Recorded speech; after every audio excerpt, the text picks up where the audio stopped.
Hi everybody. In this video we're going to talk a little bit about plagiarism. There are lots of links to articles about plagiarism and videos about plagiarism in your module folders, and you absolutely need to review those as well. But I also wanted to talk to you just a little bit about what plagiarism is, what constitutes plagiarism, how we can avoid it, and the different types of plagiarism. Because it's been my experience that sometimes students just don't understand what plagiarism is, and sometimes it's not really a matter of copying and pasting from the internet.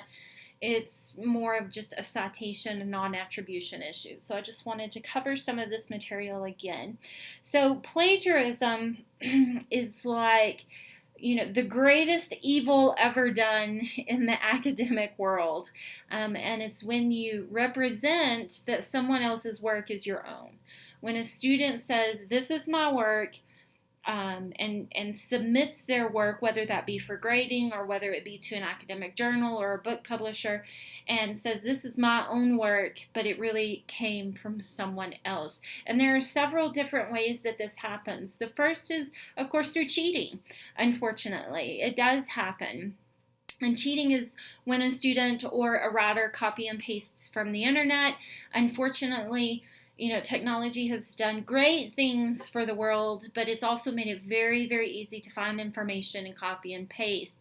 And so that's cheating, or taking information from another student's paper knowingly, and knowing that what was written was not the writers. So that's cheating is an obvious one.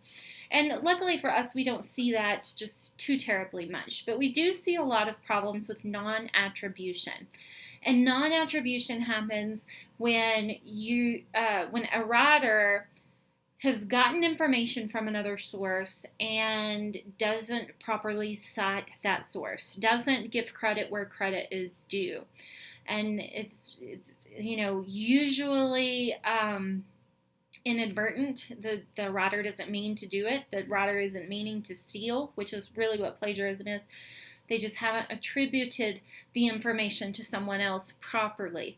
And the third is patch writing. And patch writing is when an author takes a passage from someplace else and changes just a few of the words and leaves some of the words the same.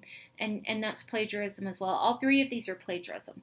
Now, even if a writer didn't mean to plagiarize, even if it was a plagiarism of non-attribution, they just didn't cite their sources properly, when it comes down to it, that's still plagiarism, and it'll be treated as such. And I would say by and large, your readers and your professors will not be able to make that judgment call that, non-attribute, oh, well, they didn't mean to do it. They just forgot a citation, or they're representing that this was their own work. We can't really make that judgment call. So it has to be treated all the same. So avoiding plagiarism is really easy. We just document and cite when we consult outside sources every single time.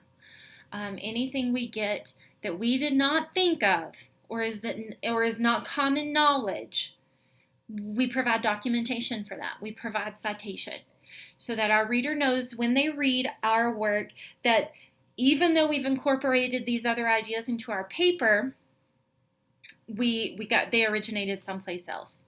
It gives credit where credit is due, and it helps us to be credible in our academic writing.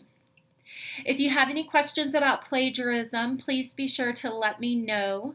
I'm very happy to help, and I look forward to reading your writing.